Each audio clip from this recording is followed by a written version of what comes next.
பிரபாகரனுக்கு மாதையா துரோகம் இழைத்தது போல் தனக்கும் மல்லை சத்யா துரோகம் செய்துவிட்டார் என வைகோ ஆவேசமாக தெரிவித்திருக்கிறார். மல்லை சத்யாவின் அண்மை கால நடவடிக்கைகள் சரியானதாக இல்லை எனவும் அவர் தெரிவித்துள்ளார். கட்சிக்காக நன்றாக உழைத்துவிட்டு தற்போது துரோகம் செய்வதை ஏற்க முடியாது எனவும் வைகோ தெரிவித்துள்ளார். இதுகுறித்த கூடுதல் விவரங்களை வழங்குவதற்காக நமது தலைமை செய்தியாளர் விக்னேஷ் இணைப்பிருந்திருக்கிறார். விக்னேஷ், இது குறித்த கூடுதல் விவரங்கள். வணக்கம். அதிமுகவில் துரை வைகோவினுடைய வருகை அக்கட்சியினுடைய மூத்த நிர்வாகிகளுக்கு ஆரம்பத்திலிருந்தே அதிர்ச்சி ஏற்படுத்தி இருக்கிறது. துரை வைகோவுக்கு வழங்கப்பட்ட கட்சி பதவியோடு நாடாளுமன்ற தேர்தலில் போட்டியிட வழங்கப்பட்ட வாய்ப்பும் அக்கட்சியினுடைய மூத்த நிர்வாகிகள் பலர் கட்சியை விட்டு வெளியே செல்லக்கூடிய அளவிற்கு சூழலை உருவாக்கி இருந்தது. இதற்கிடையில் வைகோவுக்கு அடுத்த இடத்தில் இருக்கக்கூடிய தலைவர் யார் என்ற போட்டியில் மல்லை சத்யாவும் துரை வைகோவும் இருந்த நிலையில் துரை வைகோவுடைய ஆதரவாளர்கள் தொடர்ந்து மல்லை சத்யாவை கட்சியிலிருந்து வெளியேற்றுவதற்கு தேவையான நடவடிக்கைகளை மேற்கொண்டிருந்தார்கள். இந்த விவகாரம் ஒரு கட்டத்தில் பூதாகரமாகி கட்சியினுடைய பொதுச் செயலாளர் வைகோ தலைமையிலேயே இருவருக்கும் சமாதான பேச்சுவார்த்தையும் கடந்த ஏப்ரல் மாதம் 20ஆம் தேதி ஏற்பாடு செய்யப்பட்டிருந்தது. அன்றைய நிகழ்விலும் கூட இந்த பிரச்சனை முடிவுக்கு வந்ததாக கருதப்பட்ட நிலையில் அதற்கடுத்து நடைபெற்ற மதிமுகவினுடைய நிகழ்ச்சிகளில் எந்த ஒரு நிகழ்ச்சிகளிலும் மல்லை சத்யா பங்கேற்கவில்லை என்ற ஒரு தகவல் வெளியாகி இருக்கிறது. இதற்கிடையில் நேற்றைய தினம் விருதுநகர் மாவட்டம் சாத்தூரில் நடைபெற்ற மண்டல அளவிலான மதிமுக நிர்வாகிகள் கூட்டத்தில் மல்லை சத்யா பங்கேற்காதது தொடர்பாக பத்திரிகையாளர் எழுப்பிய கேள்விக்கு மதிமுக பொதுச் செயலாளர் வைகோ மல்லை சத்யாவை கடுமையாக சாடியிருக்கிறார். குறிப்பாக பிரபாகரனுக்கு மாத்தையா செய்த துரோகத்தை போல எனக்கு மல்லை சத்யா துரோகம் செய்து விட்டதாக அவர் தெரிவித்திருக்கிறார்.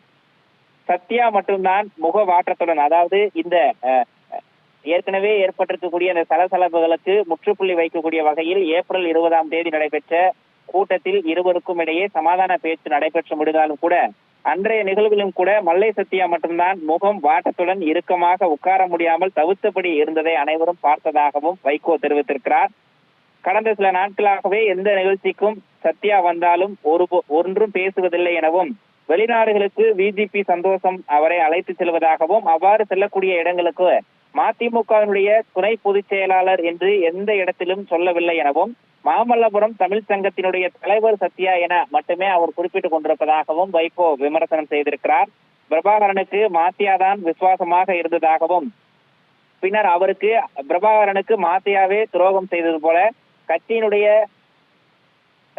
நலனுக்கும் கட்சியினுடைய வளர்ச்சிக்கும் நீண்ட காலமாக தன்னுடன் பயணித்து வந்த மல்லை சத்யா தற்போது எனக்கு மன்னிக்க முடியாத அளவிற்கு ஒரு துரோகத்தை செய்துவிட்டதாகவும் கூறியிருக்கிறார். இதற்கு இடையில் சென்னை மண்டல மதிமுக நிர்வாகிகள் கூட்டம் இன்றைய தினம் பூந்தமல்லியில் நடைபெற இருக்கிறது. இந்த கூட்டத்திற்கான பேனர் மற்றும் போஸ்டர்களில் மல்லை சத்யா படத்தை போட வேண்டாம் என கட்சியினுடைய நிர்வாகிகளுக்கு மதிமுக தலைமை அலுவலகம் ஒரு உத்தரவை பிறப்பித்திருப்பதாகவும் தகவல் வெளியாகி இருக்கிறது.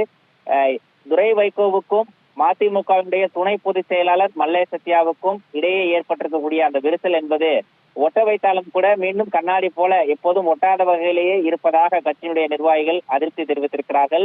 ஏற்கனவே மதிமுகவை உடைக்க திமுக சதி செய்து கொண்டிருப்பதாக ஒரு புகார் எழுந்திருக்கிறது.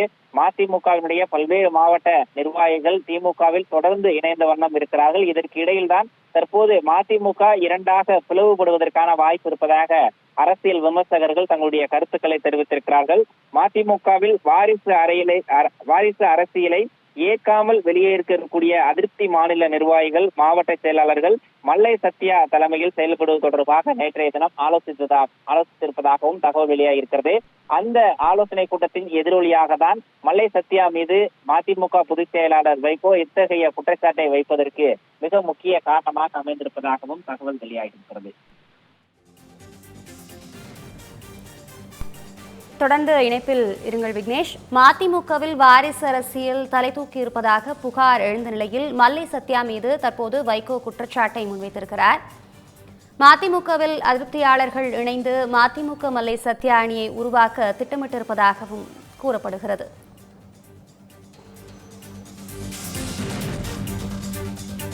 பிரபாகரனுக்கு மாதையா துரோகம் இழைத்தது போல் தனக்கு மல்லை சத்யா துரோகம் செய்துவிட்டார் என வைகோ ஆவேசமாக தெரிவித்திருக்கிறார்.